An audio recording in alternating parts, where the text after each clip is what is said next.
guys, I'm back again. Today I'll be making you paneer butter masala. It's the same recipe that I did a couple of days ago with my butter chicken recipe. You can substitute the paneer or chicken for each other, but today I'll be making the paneer version, so I hope you guys enjoy it.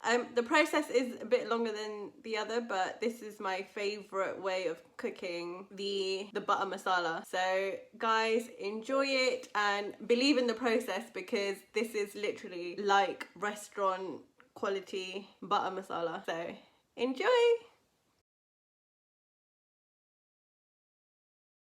So you can see that I have all my ingredients set out for me. We're going to start with the paneer. We need to marinate this for about half an hour. What you're going to do is get your cubed paneer, or if you're making butter chicken, get your cubed chicken. And we are going to put in 1 tablespoon of chili powder all over, and 1 tablespoon of ginger and garlic paste in here. And then what we're going to do is add 2 teaspoons of salt, and then we're just going to mix this. I'm going to use my hands and mix this, so we'll let that rest for about half an hour, and then we will fry our paneer. Or your chicken has now been marinated for about half an hour. I've got oil in the pan, and what we're going to do is we're going to cook the chicken or the paneer until done. Chicken won't take that long. It will take probably like less than 5 minutes to cook, but the paneer may take a little longer. So we're just going to fry it, shallow fry it in oil, and then I'm going to put it in another bowl. So I will do half a batch with you now. Right, your chicken or your paneer should be done now. Your paneer should be nice and soft and squidgy inside. Now we're going to start making the sauce. So in the same pan, what we're going to do is put a little bit of oil inside there, and we're going to start with the onions. I've cut 2 small onions up. I'm going to put that in there like so, and just let the onions cook down for a couple of minutes. Right, our onions are cooked down a little bit nicely now. So we're going to add in the rest of the ingredients. We're going to put 1 tablespoon of ginger garlic paste, 2 chilies too, and I'm going to pop that in like so and mix along. We're then going to add our roughly cut tomatoes like so.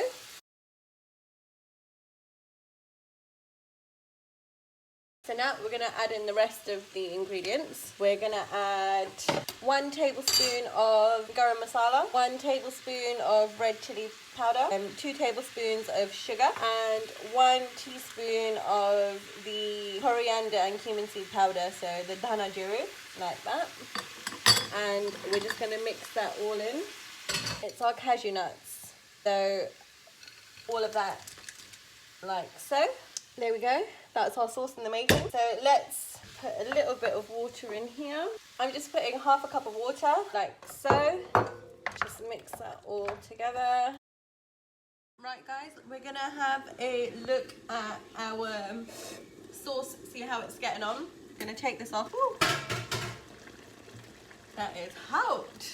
Okay, all the tomatoes are soft. So it's looking good, guys. So now I'm just going to take this off the heat, and we're going to blitz all of this. If you have a handheld blitzer, feel free to use it, but I don't. So I'm going to put everything into here and then blitz it until it's a nice creamy paste or mixture. So I'm going to put everything inside the mixer, and then I'll give it a whiz and we'll be back. Right, our mixture is completely out of here, and it's in our mixing bowl. Blend away, guys. Right, we have our blended mixture. It's completely all blended out. So now what we're gonna do is pretty much the most difficult part. We're gonna sieve this mixture into the pan.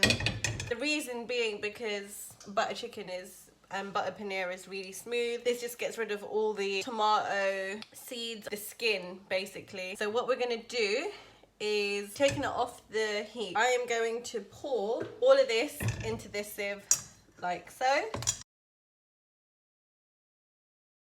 So now what we're gonna do is literally keep on stirring until all of this until basically all that's left is tomato skin. This is a process, I'm not gonna lie to you, it does take a while. It is long and your arms will hurt, but it is so important. So please, please, please do this. And then also, please go at the bottom of the sieve and take off all of that juice and put it inside like so.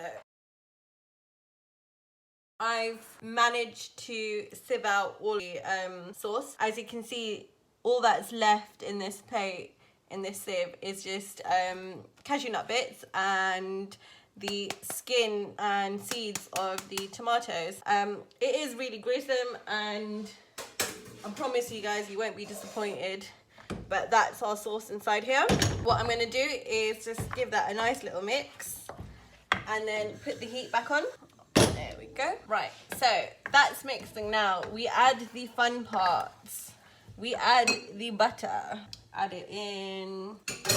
Add the malt vinegar. It's only 1 teaspoon. Let's add that in. And then we add the cream. I'm using single cream. You can use whatever cream that you have to hand. I'm gonna put that all in. If you want it more creamy, add more cream. It is whatever you prefer. And then we add the Kasuri Methi. I've got 2 tablespoons. I might add a bit more because my sauce is actually quite a lot. I'm gonna add another 2 tablespoons of the Methi, so bear with me. And then let that just all simmer in together, and then in about 2 minutes we'll just check it to see if it needs anything. Right, we're gonna try this now. It's been a couple of minutes. I'm gonna see if it needs anything while it bubbles away. Right, it needs more butter and more sugar. So I'm gonna add in 1 more tablespoon of sugar, and I'll add in some more butter, and then we can add in our paneer. Right, I added the butter and the sugar, and now we're just gonna give it a quick try. It's a bit hot, you know. Ooh, it's got a kick to it, which I like.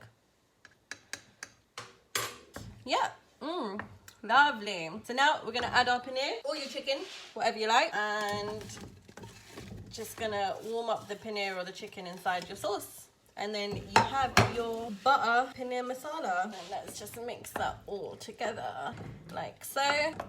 And then if you like, if you're making paneer and you want to make Matar paneer, all you have to do is add your frozen peas in right now and let that just cook down until they're done and warm, basically. And then what I will do, I will serve this with a swirl of cream and just a sprinkle of the methi on top to make it look pretty. And then you have your paneer butter masala, guys. So I hope you enjoyed it. Please try it. It's a foolproof recipe. I've tried many butter paneer and butter chicken recipes in my life, and this is by far the most restaurant-esque recipe I've tried. So believe in the process. It works, guys. Trust me. And yeah, hope you guys enjoyed it.